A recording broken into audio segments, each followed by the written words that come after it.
Science 2 का जो second lesson हम लोग सीख रहे हैं जिसका नाम है life process in living organism 1।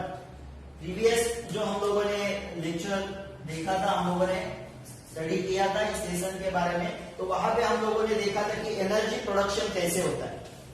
Okay, energy production through aerobic respiration. Okay, cell के अंदर एनर्जी प्रोडक्शन कैसे होता है थ्रू एरोबिक रेस्पिरेशन, और वो 3 स्टेप में हम लोगों ने सीखा था। पहला था ग्लाइकोलिसिस, दूसरा था क्रेब्स साइकिल यानी टीसीए साइकिल, और थर्ड स्टेप था इलेक्ट्रॉन ट्रांसफर। ओके, और वो हुआ था बाय यूजिंग कार्बोहाइड्रेट। ये कार्बोहाइड्रेट लिया था हम लोगों ने। कार्बोहाइड्रेट का कौन सा फॉर्म लिया था? ग्लूकोज। ओके, तो कार्बोहाइड्रेट से, कार्बोहाइड्रेट मैंने बोला था आपको कहां से मिलता है, राइस से मिलता है, व्हीट से मिलता है, पोटैटो से मिलता है।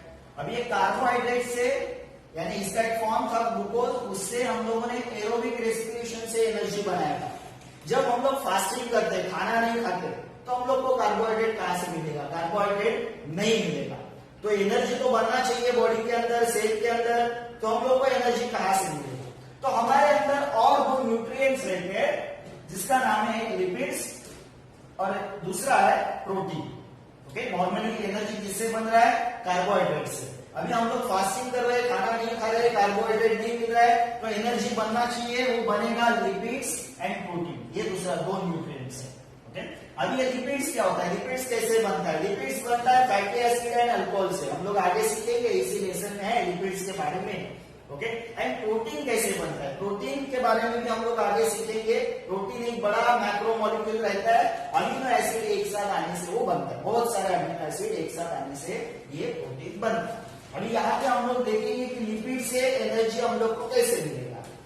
तो लिपिड्स कन्वर्ट होगा फैटी एसिड में, वो फैटी एसिड कन्वर्ट होगा एसिटाइल कोएंजाइम ए में, एसिटाइल कोएंजाइम ए जाएगा क्रेब्स साइकिल में, एंड हम लोग को एनर्जी मिलेगा।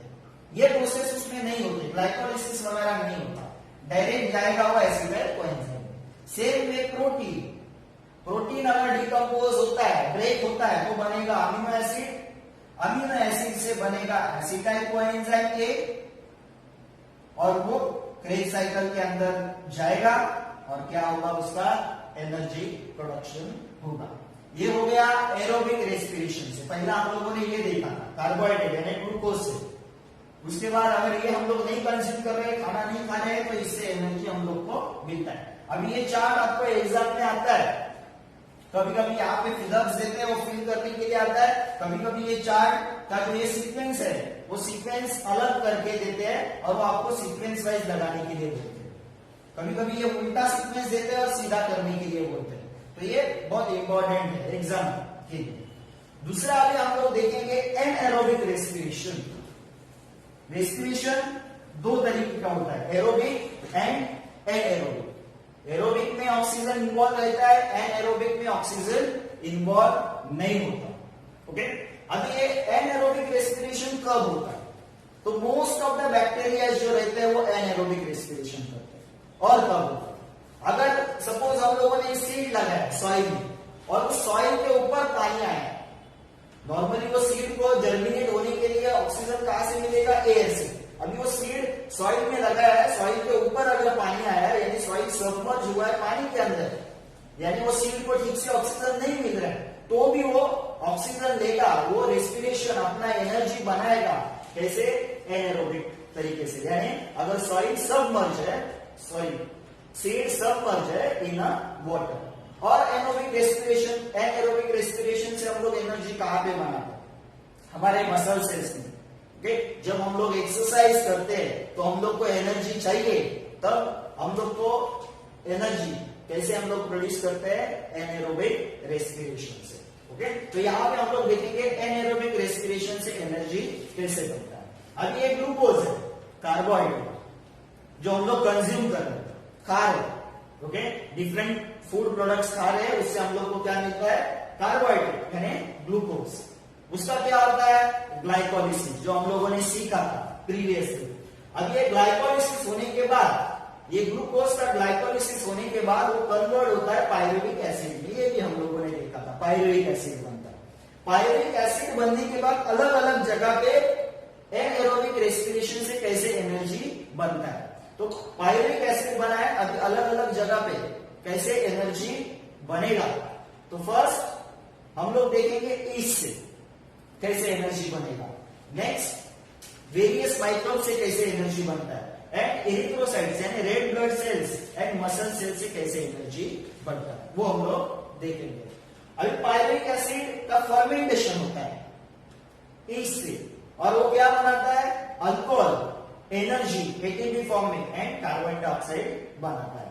नेक्स्ट पायरुविक एसिड का फर्मेंटेशन होगा, वेरियस माइक्रोब्स उसका फर्मेंटेशन करेंगे और क्या बनाते हैं, विनेगर या फिर विटामिन। इसका जो प्रोडक्शन होता है विटामिन विनेगर प्रोडक्शन का बाय यूजिंग वेरियस माइक्रोब्स, वो फर्मेंटेशन से होता है। किसका फर्मेंटेशन होता है, पायरुविक एसिड से। नेक्स्ट थर्ड पायरुविक एसिड बना है, ये पायरुविक एसिड हमारे जो मसल सेल्स रहते हैं या फिर रेड ब्लड सेल्स यानी एरिथ्रोसाइट्स जो रहते हैं, वहां पे इस पायरुविक एसिड का क्या होता है, फर्मेंटेशन होता है। अगर उसको ठीक से ऑक्सीजन नहीं मिला, यहाँ पे भी ठीक से ऑक्सीजन नहीं मिला, यहाँ पे भी ठीक से ऑक्सीजन नहीं मिला, यानी एनएरोबिक, तो वो कन्वर्ट होता है लैक्टिक एसिड एंड एटीपी। तो जब हम लोग एक्सरसाइज करते हैं, यहाँ पे आपको एक क्वेश्चन आता है, during the exercise we feel tired, ऐसा एक क्वेश्चन आता है। क्यों, जब हम लोग एक्सरसाइज करते हैं तो हम लोग को सफिशिएंट अमाउंट ऑफ ऑक्सीजन नहीं मिलता, मगर एनर्जी तो चाहिए, तो वो एनर्जी बनता है एनएरोबिक रेस्पिरेशन से। और जब भी एनएरोबिक रेस्पिरेशन से हमारे बॉडी के अंदर एनर्जी बनता है तो वो कम बनता है, इसके लिए हम लोग को थोड़ा टायर्ड फील होता है। तो ये तरीका है एनएरोबिक रेस्पिरेशन से अलग अलग इसमें एनर्जी बनाने का। इस कैसे बनाता है, फर्मेंटेशन करके पायरुविक एसिड का ये प्रोडक्ट बनाता है। वेरियस माइक्रोब्स पायरुविक एसिड का फर्मेंटेशन करके ये प्रोडक्ट बनाते हैं। हमारे मसल सेल्स में, रेड ब्लड सेल्स में पायरुविक एसिड का फर्मेंटेशन करके ये प्रोडक्ट बनता है लैक्टिक एसिड एटीपी। ये भी बहुत इंपॉर्टेंट चार्ट है, ये भी एग्जाम में आता है। सेम कुछ जगह पे ब्लैंक स्पेस रखेंगे, आपको फिलअप करने के लिए आएगा, या फिर इसका सीक्वेंस चेंज करेंगे और वो आपको आएगा सीक्वेंस वाइज लगाने के लिए। तो ये हो गया हम लोग का एरोबिक एंड एरोबिक रेस्पिरेशन से कैसे एनर्जी बनता है। नेक्स्ट हम लोग देखेंगे, अभी हम लोगों ने यहाँ पे दो टर्म देखा था। एक टर्म देखा था लिपिड और दूसरा टर्म देखा था प्रोटीन। अभी हम लोग प्रोटीन के बारे में सीखते हैं। प्रोटीन क्या होता है, प्रोटीन एक बड़ा मैक्रो मॉलिक्यूल रहता है, बड़ा सा मॉलिक्यूल होता है। वो किससे बनता है, जब बहुत सारे अमीनो एसिड एक साथ ऐसे ज्वाइंट होते हैं। अमीनो एसिड के बारे में लेसन नंबर 1 में दिया हुआ है, साइंस 2 के। जब एक साथ ऐसे ज्वाइंट होते हैं, ये कौन है, ये सब अमीनो एसिड है, अमीनो एसिड। ये जब एक दूसरे को ज्वाइंट होते हैं तो बनता है प्रोटीन, प्रोटीन बनता है। Protein is a macro molecule. कैसे बनता है, बहुत सारे अमीनो एसिड एक साथ ज्वाइंट होने से प्रोटीन बनता है। अब ये एनिमल के अंदर का जो प्रोटीन होता है, एनिमल ओरिजिन प्रोटीन, उसको बोलते हैं first class protein. First class, ये आपको फिलअप्स में आता है। एनिमल ओरिजिन प्रोटीन जो रहता है उसको बोलते हैं फर्स्ट क्लास प्रोटीन। और ये प्रोटीन से हम लोग को कितना एनर्जी मिलता है, कार्बोहाइड्रेट से कितना मिलता था, 4 किलो कैलोरी पर ग्राम। प्रोटीन से भी इतना ही मिलता है, पर ग्राम प्रोटीन से कितना एनर्जी मिलता है, 4 किलो कैलोरी। ये भी आपको फिलअप्स में आता है। तो प्रोटीन के बारे में हम लोगों ने क्या क्या देखा कि प्रोटीन एक बड़ा मैक्रो मॉलिक्यूल है। वो किससे बनता है, बहुत सारे अमीनो एसिड एक साथ ज्वाइंट होते हैं तब बनता है। ओके, अभी ये प्रोटीन, एनिमल प्रोटीन जो रहता है, एनिमल ओरिजिन प्रोटीन जो रहता है उसको बोलते हैं फर्स्ट क्लास प्रोटीन। और प्रोटीन से हम लोग को कितना एनर्जी मिलता है, पर ग्राम प्रोटीन से कितना एनर्जी मिलता है, 4 किलो कैलोरी। अभी हम लोग आगे देखेंगे कि जो अमीनो एसिड, प्रोटीन अभी हम लोगों ने देखा कि किससे बना हुआ है, अमीनो एसिड। प्रोटीन बना है अमीनो एसिड से, अमीनो एसिड, यानी कि प्रोटीन जब ब्रेक होगा तो अमीनो एसिड बनेगा, या फिर अमीनो एसिड बहुत सारे जब एक साथ आएंगे तो बनेगा प्रोटीन, वाइस वर्सा। ओके, अभी ये डिफरेंट अमीनो एसिड से हमारे बॉडी के डिफरेंट पार्ट में कैसे कैसे प्रोटीन्स बनते हैं, वो अभी हम लोग यहाँ पे देखेंगे। ये भी इंपॉर्टेंट क्वेश्चन है, वो आपको एग्जाम में 3 मार्क्स के लिए, कभी कभी 5 मार्क्स के लिए भी पूछ सकते हैं। ओके, तो या फिर को रिलेशन में आता है कौन से अमीनो एसिड से हमारे बॉडी में कहाँ पे कौन कौन सा प्रोटीन बनता है, तो ये अभी हम लोग उसको यहाँ पे देखेंगे।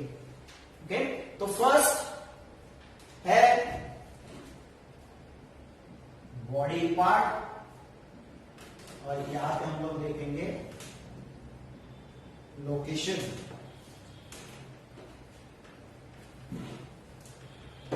प्रोटीन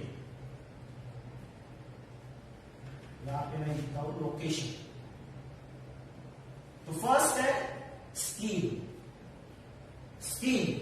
स्किन के अंदर अमीनो एसिड से कौन सा प्रोटीन बनता है? एक है मेलानिन और दूसरा है केराटिन। कौन से दो बनते हैं? Melanin and keratin.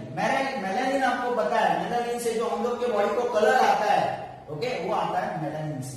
केराटिन क्या होता है? जो हम लोग के नेल्स है, हेयर्स है, ओके, वो जो ग्रो होते हैं वो केराटिन से। ओके, तो अमीनो एसिड से स्किन के अंदर कौन सा प्रोटीन बनता है? ये। नेक्स्ट लोकेशन है बोन। बोन में ऑसिन नाम का एक प्रोटीन रहता है, जो क्या करता है? ऑसिन नाम का प्रोटीन बोन को स्ट्रांग बनाता है। बोन को क्या बनाता है? स्ट्रांग। थर्ड है पैंक्रियाज नाम का प्रोटीन है। सॉरी, पैंक्रियाज हम लोग का एक ऑर्गन है, उसके अंदर अमीनो एसिड से कौन से प्रोटीन बनते हैं? एक है इंसुलिन और दूसरा है ट्रिप्सिन। अभी इंसुलिन तो पता है, इंसुलिन क्या करता है? ब्लड में शुगर का लेवल कंट्रोल करता है। और एक ट्रिप्सिन क्या करता है? ट्रिप्सिन डाइजेस्टिव प्रोटीन है, डाइजेशन में हेल्प करता है। ओके, तो फर्स्ट स्किन के अंदर ये वाले प्रोटीन्स बनेंगे, बोन के अंदर अमीनो एसिड से ये वाला प्रोटीन बनता है, पैंक्रियाज के अंदर इंसुलिन एंड ट्रिप्सिन। इंसुलिन है जो ब्लड में शुगर का लेवल कम करता है, यानी डायबिटीज पेशेंट में इंसुलिन बहुत अच्छा रोल निभाता है। और एक ट्रिप्सिन है जो है डाइजेस्टिव प्रोटीन। फोर्थ है पिट्यूटरी ग्लैंड। अब ये पिट्यूटरी ग्लैंड किधर होता है? ये होता है at the base of brain के थोड़ा नीचे बेस पे ये पिट्यूटरी ग्लैंड होता है। ओके, और ये क्या बनाता है? डिफरेंट हार्मोन्स बनाता है। पिट्यूटरी ग्लैंड क्या बनाता है? Different hormones by using amino acid. Next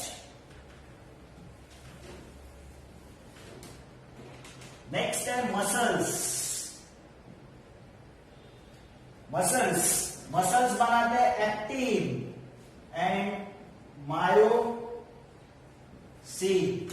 muscles amino acid का यूज करके बनाते हैं एक्टिन एंड मायोसिन, ये दो प्रोटीन बनाते हैं। इसके वजह से क्या आता है? जो मसल्स हम लोग के फ्लेक्सिबल होते हैं, अपना साइज चेंज कर सकते हैं, कॉन्ट्रैक्शन कर सकते हैं, रिलैक्सेशन कर सकते हैं, ये पॉसिबल होता है इन दो प्रोटीन के वजह से, actin and myosin. And last है ब्लड में क्या होता है? Haemoglobin and antibodies.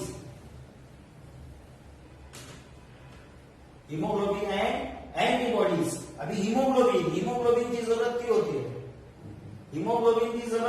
हीमोग्लोबिन क्या करता है? ऑक्सीजन, जो हमारे ब्लड में ऑक्सीजन है उसको कैरी करने का काम करता है। ओके, और एंटीबॉडीज क्या करता है? एंटीबॉडीज क्या करते हैं? जो भी वायरसेस बैक्टीरिया हम लोग के अंदर आते हैं उससे फाइट जो करते हैं वो कौन रहते हैं? एंटीबॉडीज। तो ऐसे अलग अलग बॉडी लोकेशन में अमीनो एसिड से कौन कौन से प्रोटीन बनते हैं ये हम लोगों ने सीखा।